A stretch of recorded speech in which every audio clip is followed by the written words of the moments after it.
Kalau gitu saya mulai aja. Assalamualaikum warahmatullahi wabarakatuh. Waalaikumsalam warahmatullahi wabarakatuh. Oke,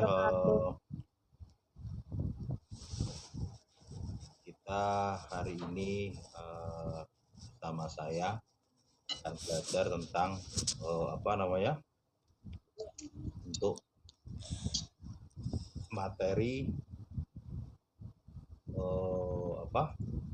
tentang manajemen keuangan. Recording in progress. Ya, manajemen keuangan, dan ini Anda mendapatkan 2 SKS ya. Artinya di sini yang perlu kalian ingat bahwa 2 SKS mungkin kenapa alasannya, karena memang kalian berada di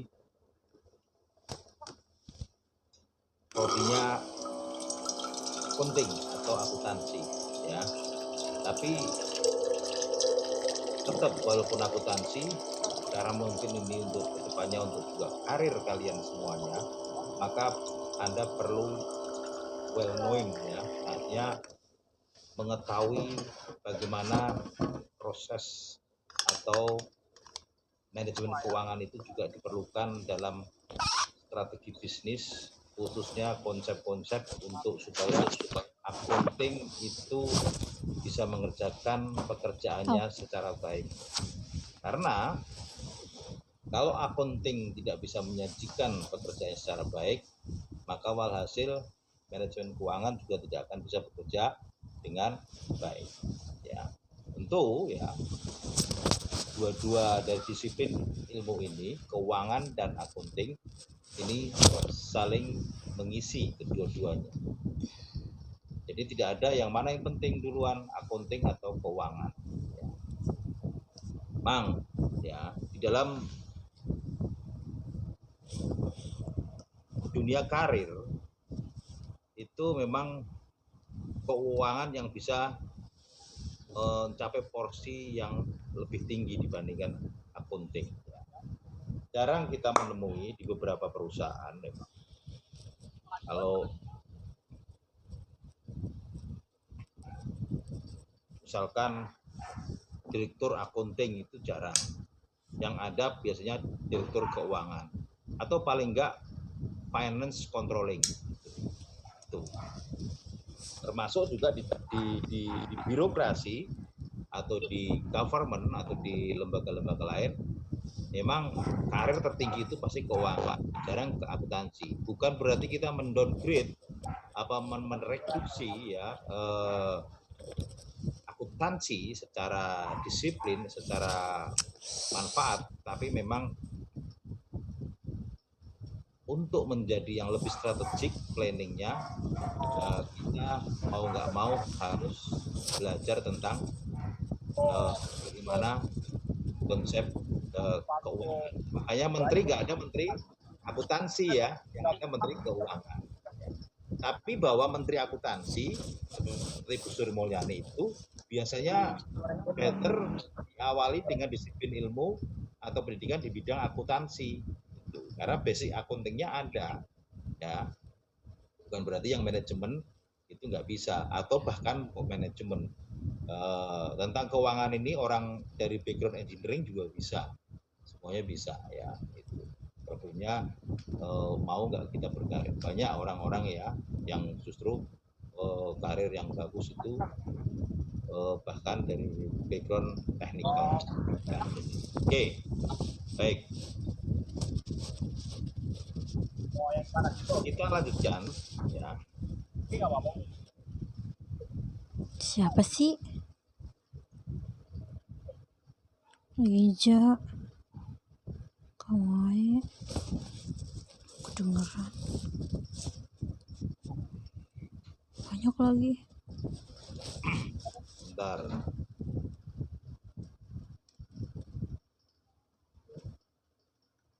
Kawaii nih.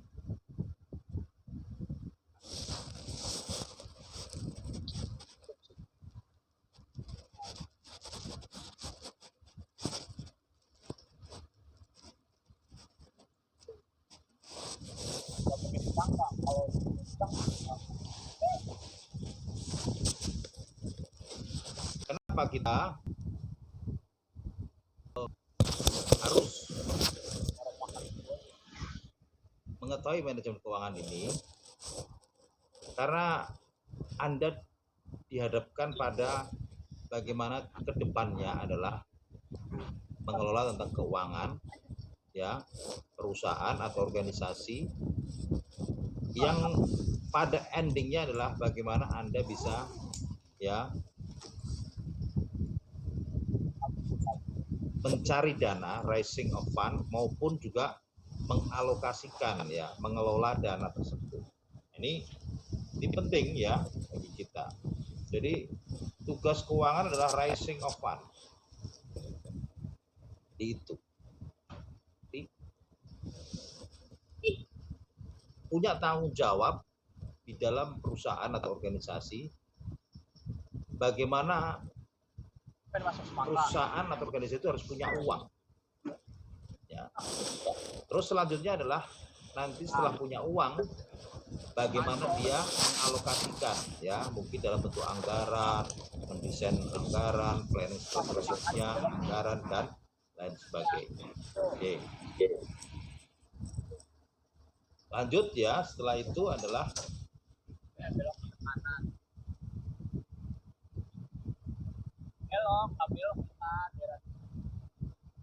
nah, kenapa kita harus belajar? Karena dengan kondisi ini Anda bisa paling nggak merencanakan, mengendalikan, menyusun dan menganalisis laporan keuangan secara praktis. Ya. Jadi kalau Anda sudah paham tentang akuntansi, maka the next periodnya adalah akuntansi, data yang Anda sajikan dengan baik itu, bagaimana kita bisa baca dengan baik pula. Misalkan nanti di neraca contohnya, Anda tahu bahwa aktiva sama pasiva itu tidak sekedar hanya dalam bentuk ini nilainya segini. Enggak, tapi kita bisa membaca sehat tidaknya suatu perusahaan itu ya dari neraca itu juga bisa. Belum nanti belanjanya, belum nanti bagaimana anggaran. Jadi ini ketepatan ini jadi paling enggak secara praktek nanti Anda diharapkan apa? Punya kemampuan itu. Nah, ya. Apalagi kalau tadi saya katakan sudah punya kemampuan ini, Anda mampu untuk menyajikan basic data itu secara baik, jauh lebih cepat ya dibandingkan dengan mungkin jurusan lain misalkan AP atau yang lain-lain. Karena basic akuntingnya ini, kalau Anda sudah cepat gitu, oh sudah ada datanya, saya sudah tahu ini, tinggal Anda olah data, segera Anda bisa analisis dan Anda bisa keluarkan nanti keputusan-keputusan itu. Ya, oke. Baik. Kalau Anda kurang jelas, nanti tolong bertanya ya. Oke. Jadi pada pengajaran ini saya prinsipnya adalah secara paralel baik itu penjelasan tugas maupun ya praktek-praktek yang harus kita jalankan itu bisa dikerjakan dengan baik. Artinya saya lebih cenderung interaktif walaupun saya tahu ya kita belajar ini sekarang secara daring atau dengan menggunakan sistem online, tapi harapan saya dengan sistem online ini ya kita bisa mengambil tetap manfaat dari perkuliahan ini dengan baik. Oke.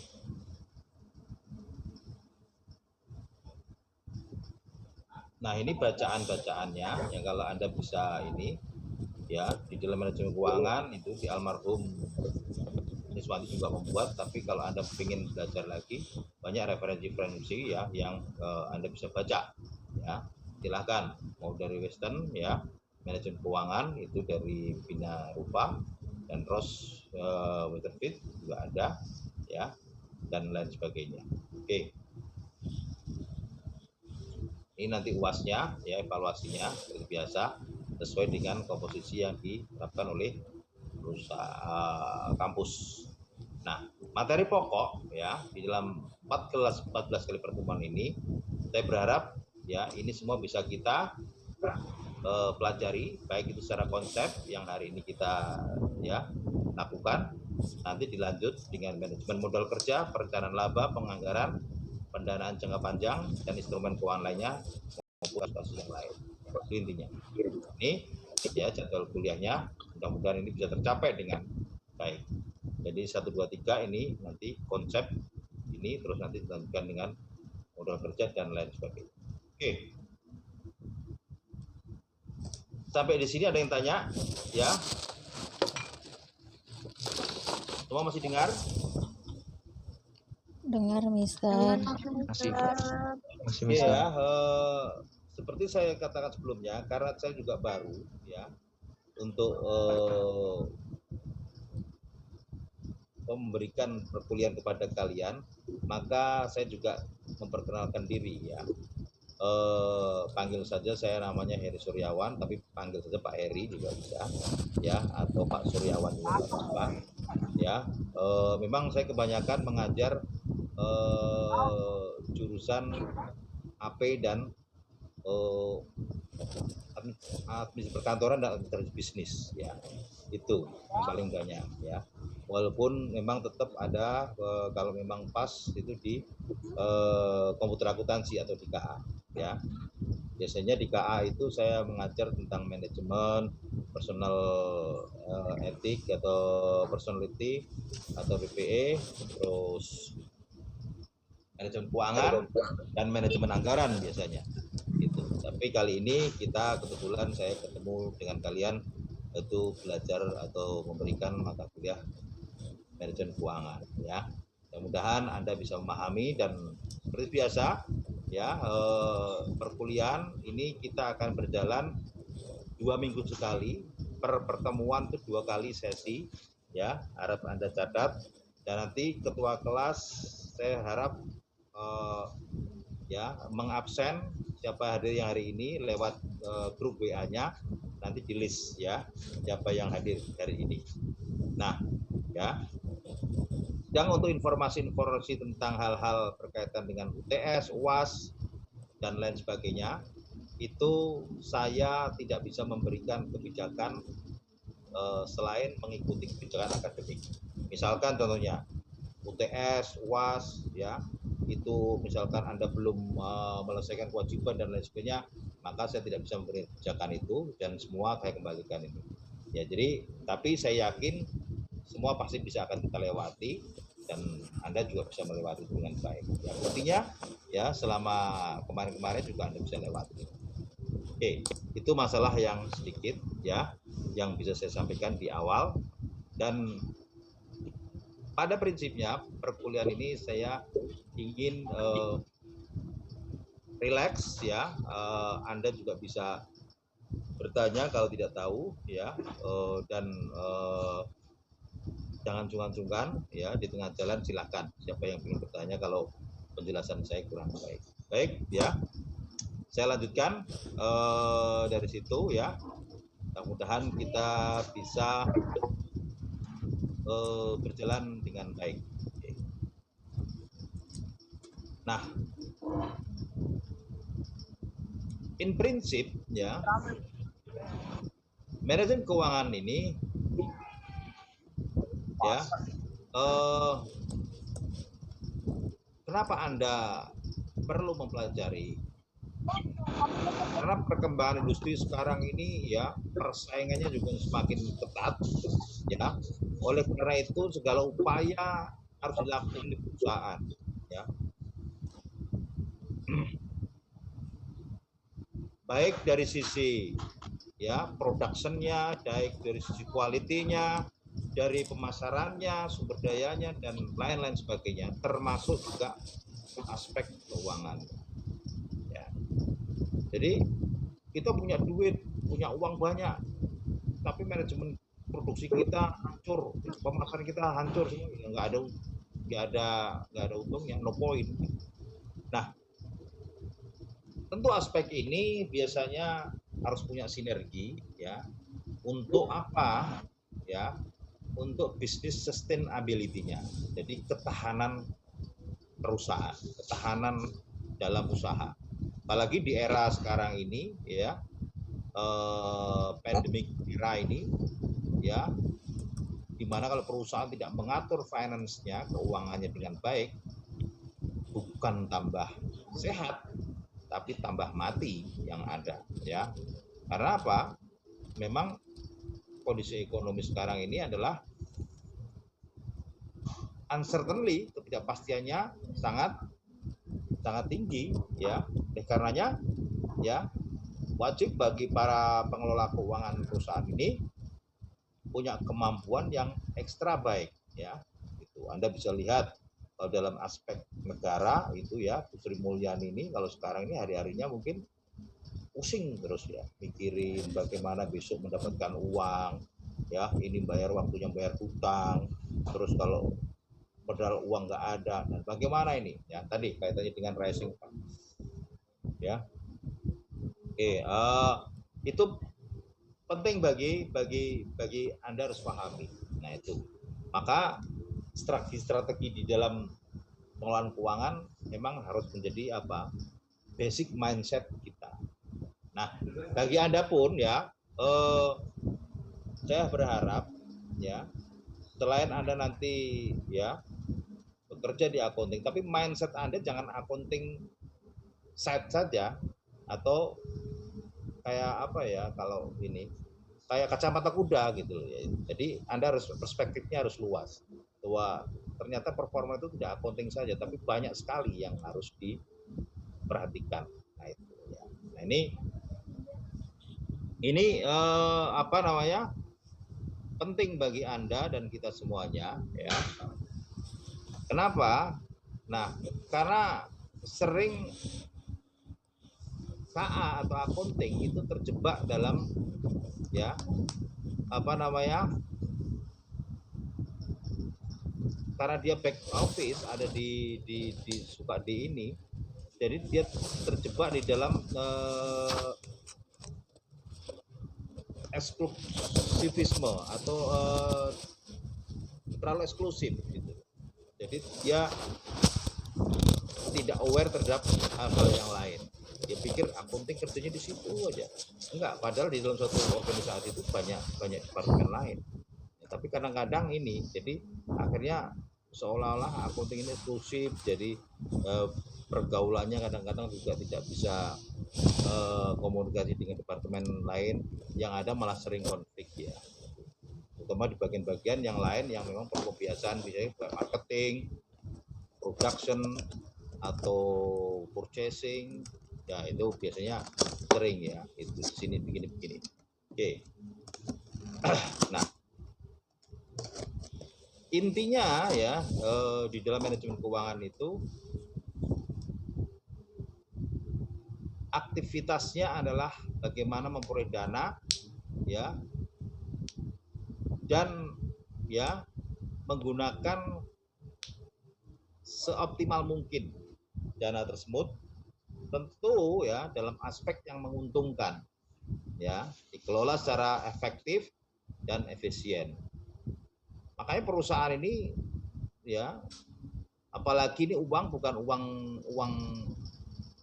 uang milik bersama, ada shareholder yang mempunyai uang ini, jadi pemegang saham, maka pemegang saham itu pasti akan membuat alat yang sangat baik untuk mengontrol pergerakan uangnya, ya. Jadi kalau di perusahaan ini beda dengan di institusi lain, misalkan kayak di negara, ya, itu kalau di perusahaan Anda mungkin untuk korupsi, manipulasi, dan apa ini lebih sulit karena sistem benar-benar dijaga dengan baik. Karena ini uang bukan uang milik bersama. Artinya kalau mungkin negara mungkin merasa bahwa uang ini tidak bertuan, ya, karena banyak yang punya akses ke situ. Makanya kadang-kadang negara ini, ya, kebocoran anggaran, ya, keuangan negara ini hampir bisa sepertiganya dari total APBN yang ada. Tapi kalau perusahaan nggak ada toleransi, Anda ngambil serupiah pun kalau ketahuan juga pasti akan diproses, ya. Kalau urusannya uang, biasanya perusahaan no tolerance, ya. Serupiah 2 rupiah kalau duitnya ada, maka Anda harus keluarkan. Ya, kalau banyak ya ditahan. Tuh. Nah, banyak penulis ya mendefinisikan tentang keuangan, tapi pada prinsipnya baik Bambang Rupianto ya, Bambang Rianto, Weston ya, Kaplan dan lain-lainnya itu nggak beda-beda jauh. Intinya kalau diringkas, manajemen keuangan itu 3 aspek yang harus difahami ya. Itu peroleh dana, menggunakan dana ya, dan mengelola aset. Ya. Oke. Jadi ini penting bagi kita ya, untuk supaya apa? Anda memahami ini. Nah, kalau Anda di bagian accounting, mungkin banyakan adalah bukan pekerjaan ini yang Anda lakukan, tapi adalah lebih pada strict point-nya adalah bagaimana siklus akuntansi itu dijaga, mulai dari transaksinya, penjurnalannya, sampai pada produk akhirnya adalah membuat ya neraca ya atau laporan keuangan. Itu tentunya dengan kajian-kajian prinsip-prinsip akuntansi. Kalau di Indonesia juga menggunakan standar akuntansi Indonesia ya, atau menggunakan standar akuntansi dunia ya, itu bisa AI atau apa itu. Nah, ini supaya apa? Dengan menggunakan standar-standar itu, akuntansi bisa dilihat oleh siapapun, baik oleh pihak internal maupun eksternal, atau para stakeholder yang punya kepentingan untuk melihat keuangan perusahaan kita. Ya, kalau pemerintah, departemen pajak, ya, mungkin ownernya, ya, mungkin auditornya dan lain sebagainya. Itu secara konsep. Oke. Jadi ini yang sedikit mulai terlihat berbeda dengan apa? Akuntansi, ya, itu. Jadi akuntansi tidak dibebani dengan perolehan dana, nggak dibebani. Ya, penggunaan dana juga nggak dibebani karena akuntansi hanya ya ada transaksi, dia catat, ya, dia kontrol dan dia laporkan. Oke. Waktu ini berjalan kurang 10 menit ya. Nanti kalau ini berhenti, nanti kita masuk pada ID dan password yang sama ya untuk pertemuan kedua. Oke.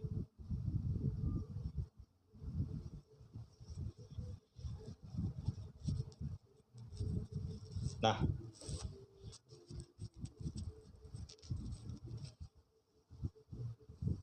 oke, kita lanjutkan.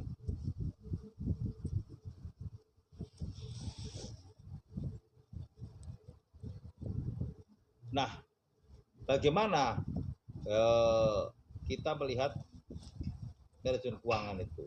Apa saja sih yang harus dikendalikan dalam manajemen keuangan? Nah, Anda harus paham, jadi kayak perencanaan keuangan, ya, penganggaran atau budgeting, pengelolaan keuangan, pencarian keuangan, penyimpanan keuangan, pengendalian keuangan, pemeriksaan sampai pada pelaporan keuangan, ini adalah apa? Domain daripada manajemen keuangan. Dan ini yang ya Anda harus pahami. Oke.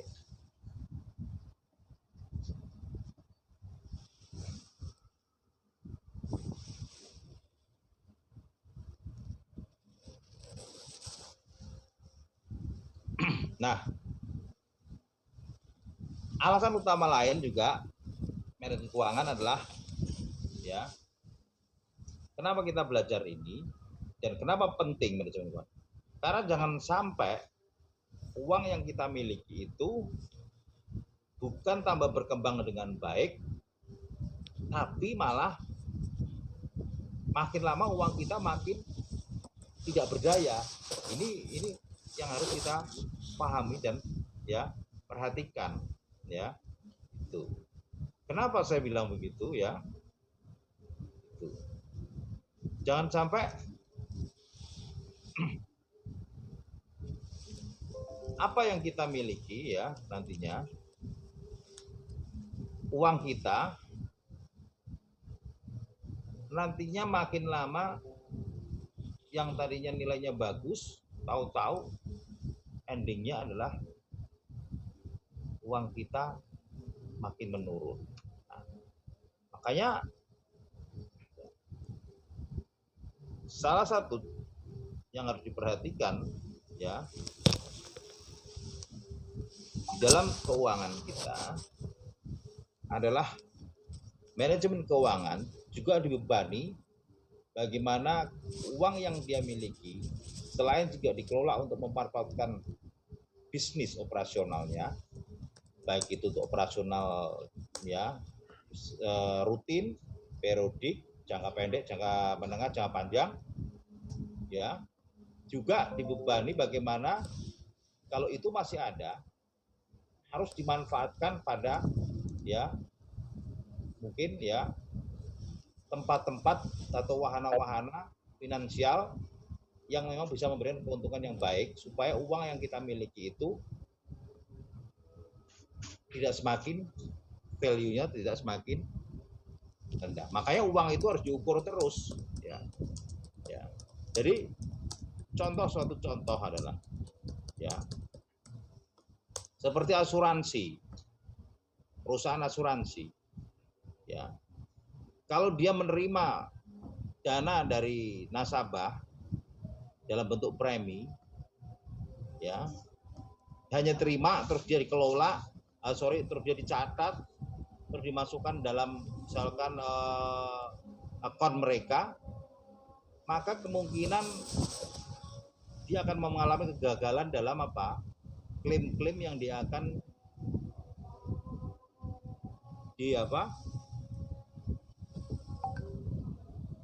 dilakukan oleh nasabahnya ya, baik itu dalam mungkin klaim jatuh tempo polis atau mungkin karena asuransi ada accident atau kematian atau pertanggungan itu pasti akan masalah ya. Nah apalagi kalau Anda melihat ya Anda preminya mungkin hanya 100 juta tapi bisa mendapatkan polis sebesar mungkin 1 miliar.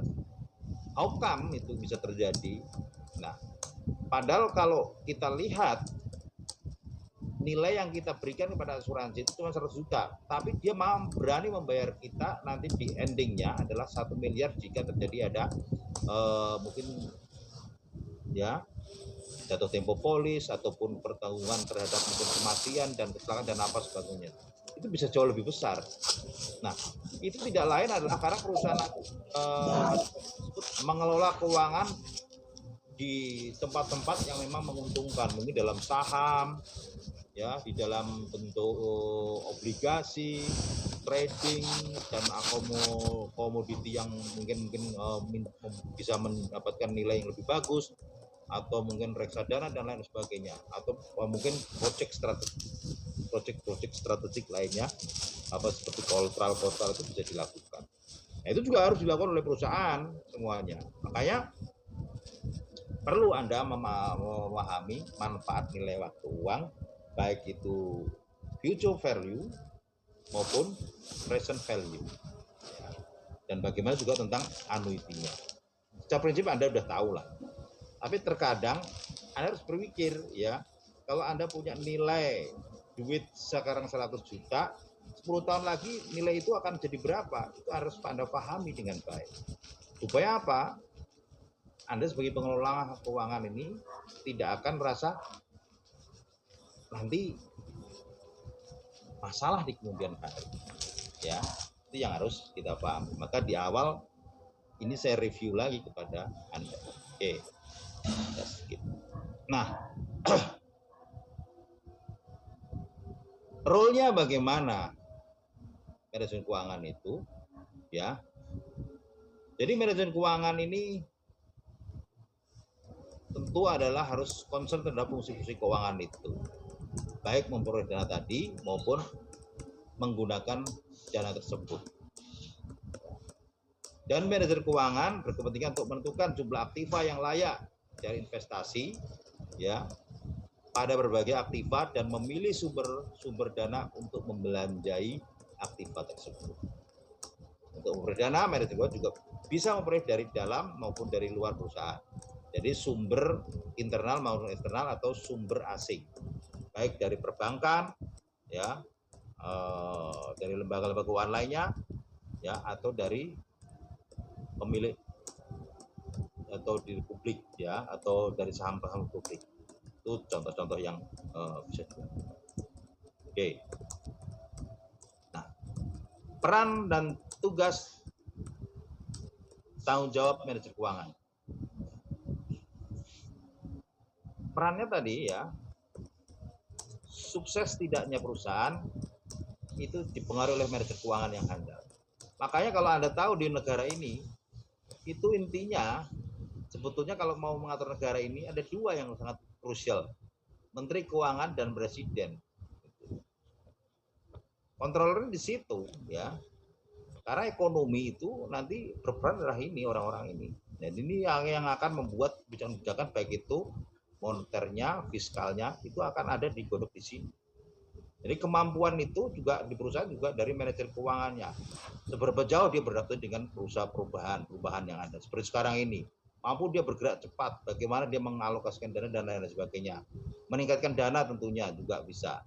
Menginvestasikan aset-aset perusahaan dan juga mampu mengelolanya secara bijaksana. Tidak ugal-ugalan istilahnya gitu ya, bijaksana ini. Jadi mampu benar-benar. Ya, selalu ada masalah, dia cepat untuk mengambil tindakan. Ya, bukan malah yang ada kebocoran. Oke. Dikembangkan dengan baik, ya. Dan pada gilirannya jika kondisi secara keseluruhan juga akan baik, tentunya yang lain juga akan baik. Jadi konsepnya seperti halnya di dalam negara, politik dan ekonomi itu harus sejalan. Kestabilan perusahaan juga begitu. Secara politis, ya, company itu harus stabil, tapi secara finansial juga harus baik.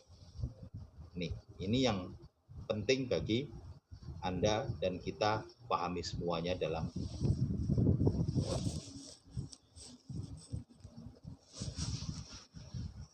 Ya, ya, ya, ya, ya.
Halo, Mister. halo semuanya bisa lihat. Rahma, Mister bisa. Mister kenapa nggak di Google Meet aja sih, Mister? Kalau di Google Meet nggak ada waktunya kan? Betul, di Google Meet nggak ada waktunya. Tapi dia sensitif terhadap jaringan. Memang. Kalau apa namanya, istilahnya kalau data itu di Google Meet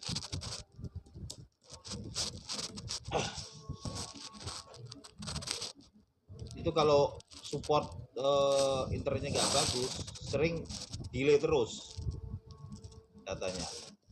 Jadi kalau ini kan lumayan ya. Hmm,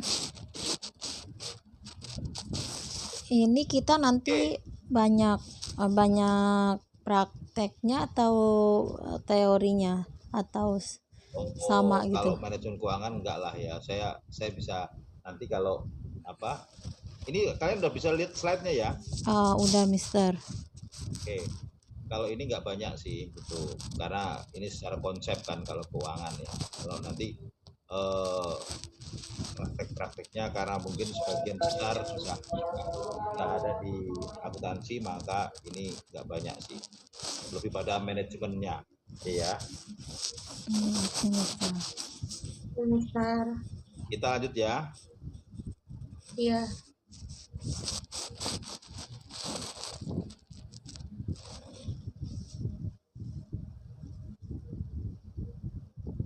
Oke, sebentar. Baik, tadi sampai sini ya. Nah, tugas manajer keuangan ya itu secara ya simpelnya adalah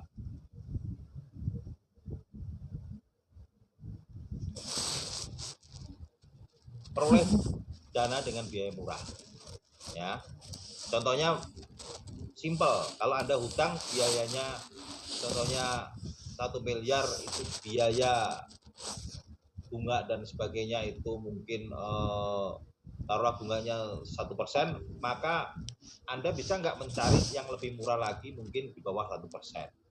Ya, itu makanya itu tugas manajemen keuangan. Lobby-lobby dengan bank itu harus dilakukan dengan baik. Ya, makanya kenapa kadang-kadang perusahaan itu ya atau konglomerasi bisnis, contohnya kayak apa ya, contoh lah ya, ini saya tidak menyebut Astra lah ya, Astra Holding Company ya. Anda tahu Astra ya? Ada yang tahu nggak Astra? Iya, Mister, tahu. Betul di situ ya. Astra Holding Company itu punya bank nggak? Ada, Mister. Apa banknya namanya? Aduh, aku lupa namanya. Pokoknya ada dia. Bank Permata bukan? Dia ada sendiri sih banknya. Terus ada kuliahannya juga sendiri kan kalau Astra. Ya, bank di Astra Holding Company itu adalah PT apa, Bank Permata, ya, Bank Permata.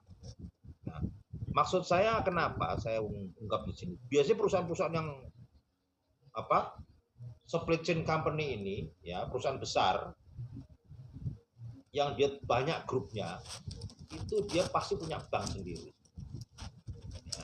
Ya. Nah, artinya apa? Kalau perusahaan tersebut holding company itu Astra itu punya bank, kira-kira anak-anak perusahaannya ini mau nyari duit yang mau memperoleh dana mudah nggak? Pertanyaan saya, mudah nggak?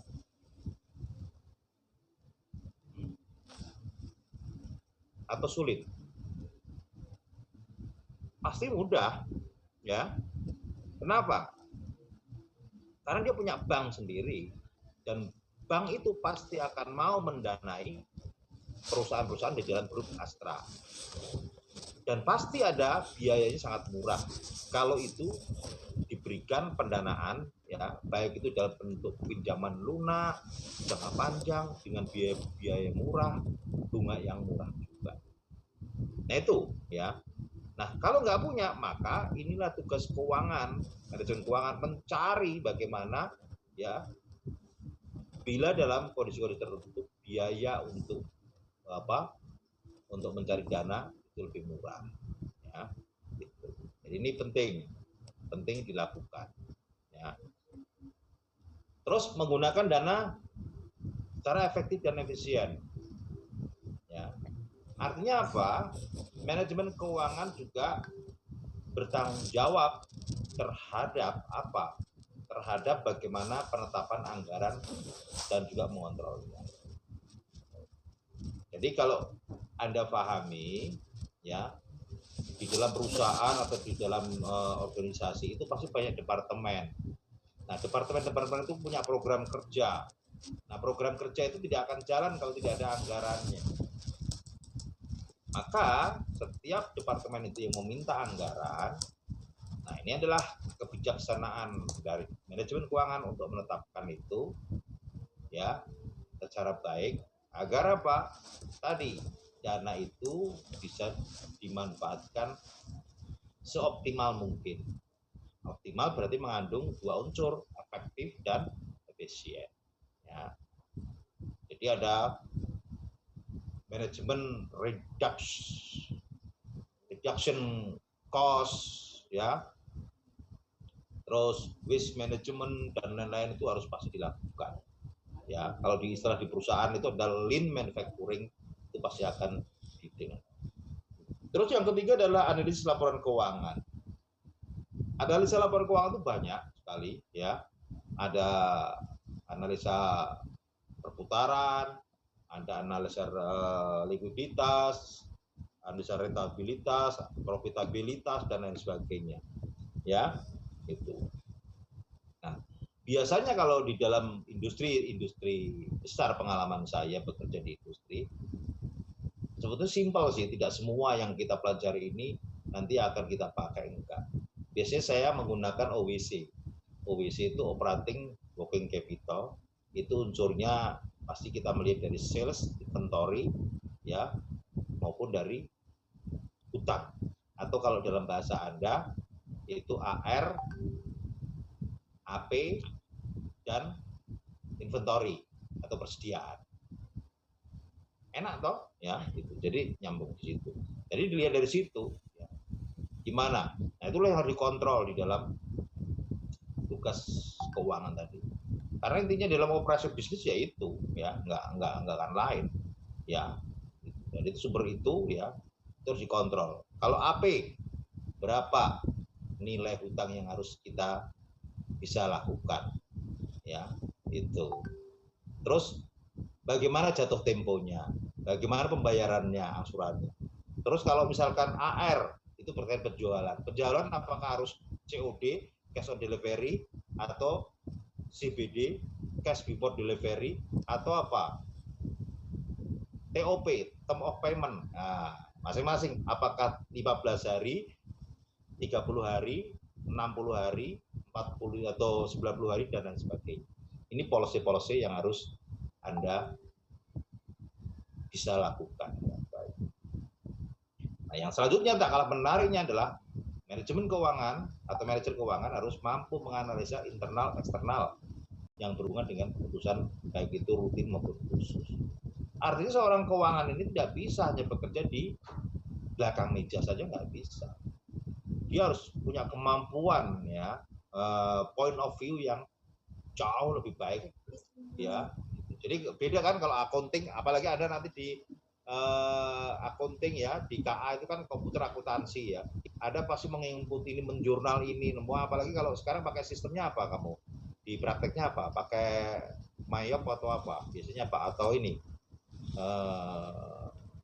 ERP. Zahir, Mister. Oh, Zahir, ya. Ya, oke. Ya sekarang banyaknya pakai Zahir. Ya itu nggak gitu aja. Kalau itu aja ya nanti kebobolan. Nah, itu makanya bagiannya masing-masing, ya. Itu bagian accounting.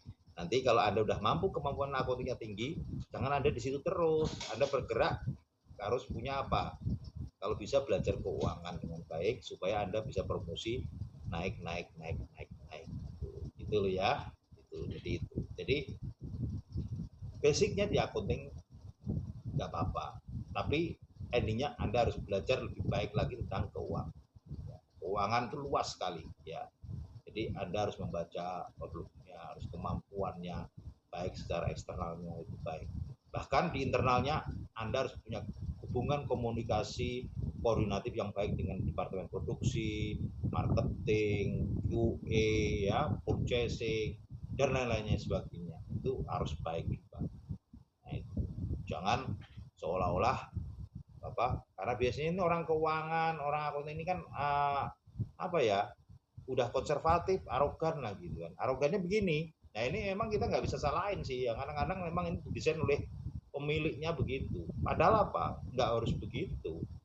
Ya, seolah-olah orang jadi kalau ingin berhubungan dengan accounting, keuangan segan karena biar mereka susah cari menganggap bahwa ini nggak semudah itu. Itu memang didesain. Tapi sebetulnya nggak gitu sih. Ya.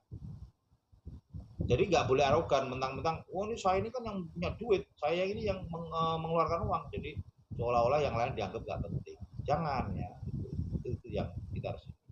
Makanya aspek-aspeknya yang harus dilakukan dengan keuangan apa? Peramalan, ada forecasting, ada perencanaan, ada keputusan-keputusan, apakah kita harus investasi atau pendanaan, funding, atau koordinasi, controlling, ya, berinteraksi dengan pasar keuangan, dan risk management, manajemen risiko. Anda belajar enggak tentang manajemen risiko? Ya? Ada atau tidak? Accounting biasanya ada harusnya.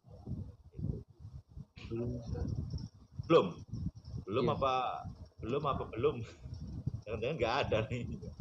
Tapi nggak apa-apa lah ya. Kita coba nanti. Ini udah semester 5 masalah. Kalian udah semester 5 ya nih ya? Iya baru Mister hari ini semester Hari ini ya, semester 5 hari ini ya. Nah, semester depan udah TA ya. Oke. Baik, kita lanjutkan. Ada pertanyaan sebelumnya dari sini?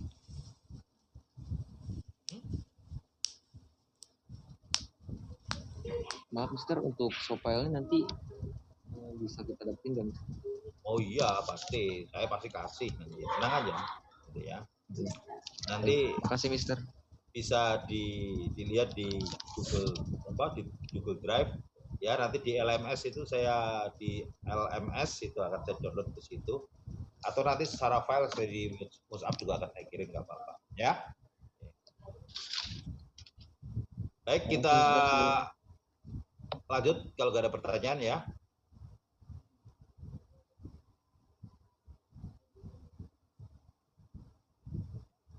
Sorry. Tanggung jawabnya tadi katakan ya, mengambil keputusan ya, investasi harus berani mengambil keputusan pendanaan, dan keputusan dividen itu juga harus berani ya. Ini hati-hati juga ya, semua ini berkaitan dengan eksternal party, pihak luar, apalagi dividen. Hati-hati ya, mutusin dividen ini nggak gampang, karena yang dihadapi nanti adalah yang punya duit gitu ya. Yang punya duit kamu mutusin salah, kan malah baik, malah kamu yang bisa masalah ya. Itu kalau manajer keuangan harus okay.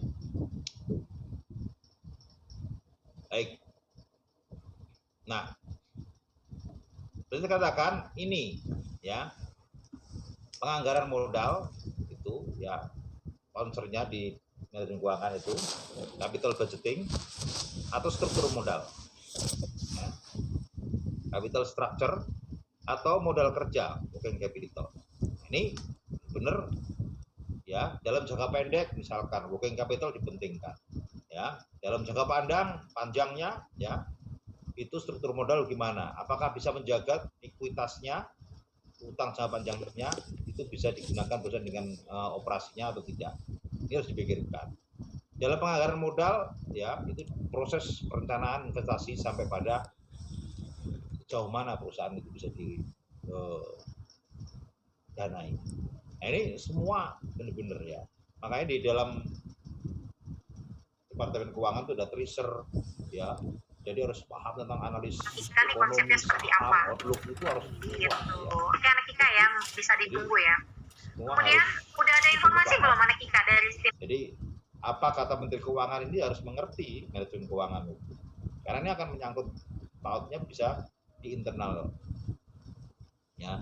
Gitu. Jadi kebijakan pemerintah ya, baik itu fiskal ataupun kebijakan BI di bidang moneter itu harus paham. Akademik perihal KKI. Anda belajar ya pasti ya. Misalkan stimulus tentang misalkan UMKM itu kebijakan moneter atau fiskal. Itu harus paham. Yang dinamakan kebijakan moneter itu apa?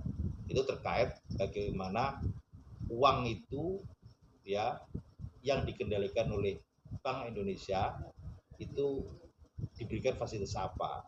Tapi kalau kebijakan fiskal itu terkait dengan kebijakan pemerintah yang mengatur bagaimana pemerintah ini bisa mendorong ekonomi secara baik. Ya, itu tuh bedanya di situ. Jadi harus sinkron antara kebijakan fiskal dan moneter, tidak boleh tidak sinkron. Ya, itu. Oke, baik.